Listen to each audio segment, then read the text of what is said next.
Diggity, diggity, diggity, yes, it is. I'm your Dr. Dis. I'm your boy Sad, a.k.a. Mr. Let's Talk. And today we talking about the people that are raised in privileged homes that end up in the hood. In the hood. Now see, this one kind of hit home because I was kind of raised privileged, but I ended up in the hood too. But not like this dude. This dude was white privilege. Ended up in the hood. Wanted to be a gangbanger. I didn't want to be a gangbanger, but I didn't run away from it either. Right. Well, he went seeking that shit. Yes. Seeking. Oh, yeah. So let's jump off into it. All right. Okay. So Buddy wanted to be a banger. What he said, so you want to be your gangster. So you want to be a gangster. All right, so Lil Buddy came from a very affluent, as they would say, family, right? Prominent. Yeah, got bread, the whole 9 yards, the nice house, the dog, all that good stuff, right? Was a teenager riding around in a Mercedes. Right, he got the big body Benz on. You know what I'm talking about? He got a really nice car, and for whatever reason, he keep going back to the hood. He knew one person over there, and he kept going back. Right, he would go back. He was like, what they say, 14, 15? 15. So he kept going back over there, kept going back over there, kept going back over there. Eventually, he joined the set. If y'all wondering, he was a Crip, right? Don't know if they officially made him a Crip, but they did. Okay, so they put him down, he was the real and now he's driving them around, or they're driving his car and stuff like that, according to the reports. Doing drive-bys. Doing work, right, putting in work. Jumping out on folks. Right, in his car. Right, that he got to drive back to the suburbs or to these nice affluent neighborhoods that you done just hopped out and, you know what I'm saying, whatever. Okay, news reports go around. This is pictures of this car. Now such and such whispers. Okay, so cool. Word on the street is. Right. They get caught doing something in the car. Shouldn't have been doing. Right, and they all get locked up. All of them. Lil Buddy included, right? He was 16 or 17 by this time. By this time, right. So he had been kicking it for a minute, on the set, for a minute. They all get arrested. Here's where the kicker come in. They're all charged, but one. But one. And the charge holds a 20-year sentence. But one doesn't get charged because they say he just wanted to see if the lifestyle was real. Now, and he got off. I'm gonna say this before we finish the story. I did my dirt, and I held down whatever I had to do, and I held it down 10 toes down, whatever I did, and embraced it. I never got no get out of jail card because of the color of my skin and curiosity. Go ahead, sir. Yeah, me neither. For real. And honestly, that would have been the wildest thing that any person of our complexion would even think to happen. That we would get off because of our skin color. And curiosity. This young man, this didn't is happening. Say he didn't do it. Right. Just said he was curious. Right. So to the lifestyle. And he got off. And the other ones went to jail. Yeah, went to jail. For 20. So that ain't right at all. There was another case, probably 10 years ago at this point, where Buddy got off and he unalived some people. He was drinking. And he got off for affluenza, which means his folks were so filthy rich that he literally didn't, as they said he doesn't know right from wrong. This is what the judge said, that he got off. So we know that this is a real thing that they do. But when they use words like affluenza, that's AKA my friend. My daddy played golf with his dad. You know what I'm saying? That kind of stuff. Because if you so rich that your kids don't know right from wrong, really, that's not even possible.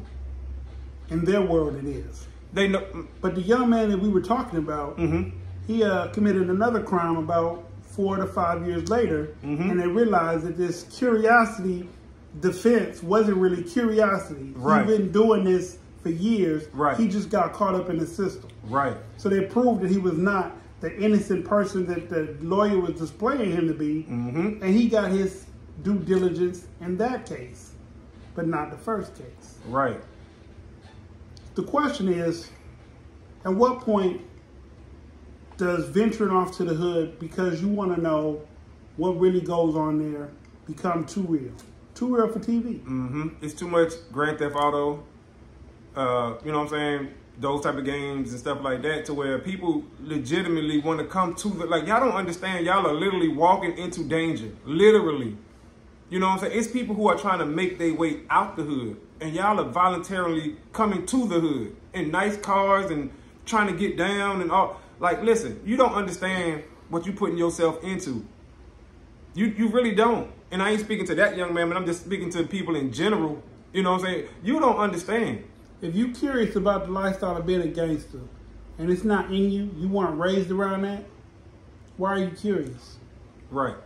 Because of TV. Why you can't be satisfied with the movies and the music? Because they want to and see the video games. They want to see it because it's cool. It's culturally cool. What Carter said, if you ain't from the ghetto, don't come to the ghetto because you wouldn't understand the ghetto. So stay the fuck out the ghetto. And he said that in what, 90 something? 5. You know what I'm saying? 95. Yeah. And it's true. It holds true today. All these people want to run to the ghetto. You have no idea how many people are trying to run out the ghetto. Away from the ghetto, right. Y'all have no idea. You are not a product of your environment. At all. Your environment is a product of you. When you go to the, and this is for black people and white people and whatever other people. Hispanic and all right, that, when you're not from the hood and you go to the hood and you think, oh, they accepted me, they're going to use you. You will become a token. Yes. It's few who get accepted fully, but that's because they real wherever they from. They real already. Or they were already there. And they was already there before they got put down, as they say. You know what I'm saying? So it's just not a regular occurrence because y'all looking at it as a game. They look at it as family. These dudes go to elementary, middle, high school together. Y'all think they be playing when they say it's a family and it be hard for outsiders to come in? Shit real, y'all. But that is how they go down. They let outsiders infiltrate the clique. And that's what I'm saying. Yeah. That's how the loyalty dilutes down to nothing because you let outsiders come in that don't belong there. And then that's how unaliving starts to happen.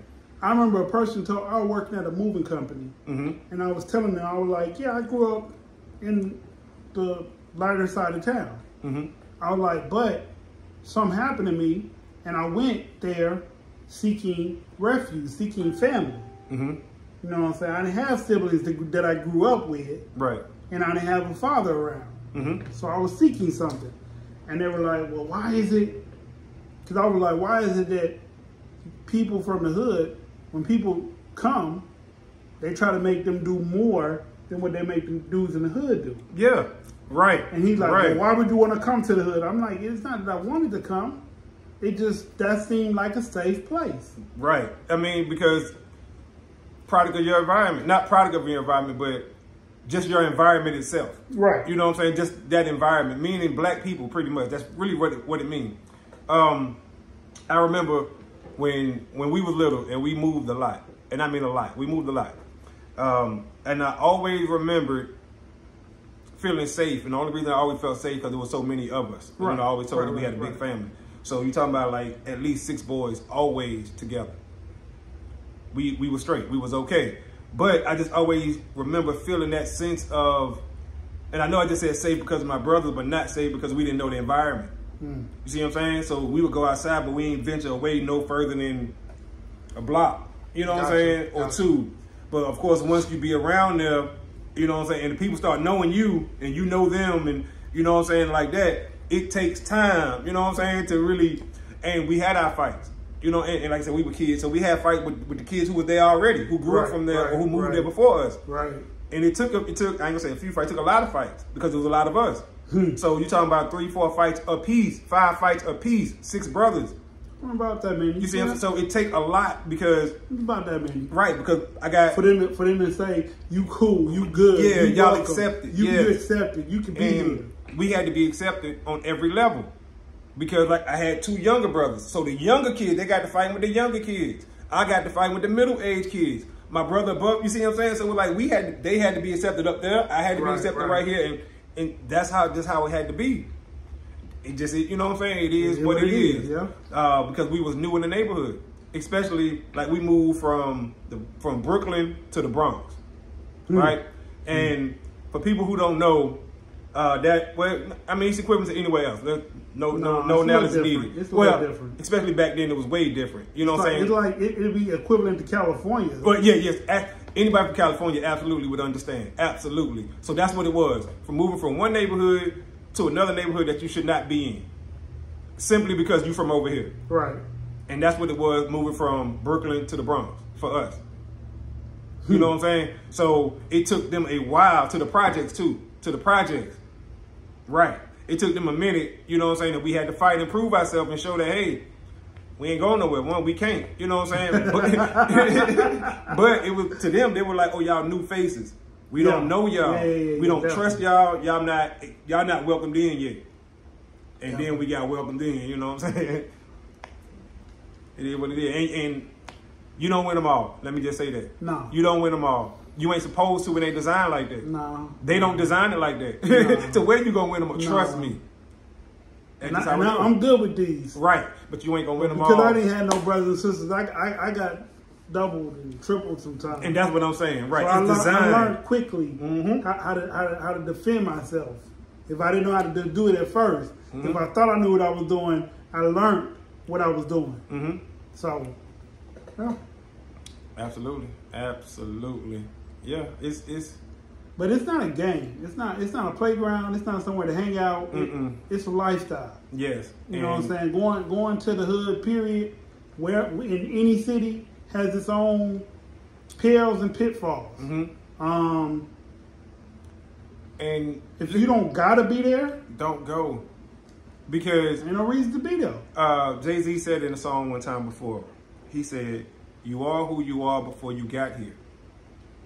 So you could be going to the hood, right? But understand you are who you are. Don't try to put on a tough guy act when you get to them projects, or you get to the hood, or you get to somewhere where you know you don't need to be. Because you know who you are, because you were that person before you got to them projects. You see what I'm saying? And trust me, they will peep it out. They will sniff it out. I will say this, not afraid to say this on camera. I've gotten out of many occasions by being myself. Being myself. Not being a tough guy. You see what I'm saying? Everybody who know me will tell you the same thing about me. That's a cool nigga right there. I don't pretend. I don't, nothing, none of that. And that's got me out of so many situations where the people in the situation told me, bro, we're going to get you because we thought X, Y, and Z.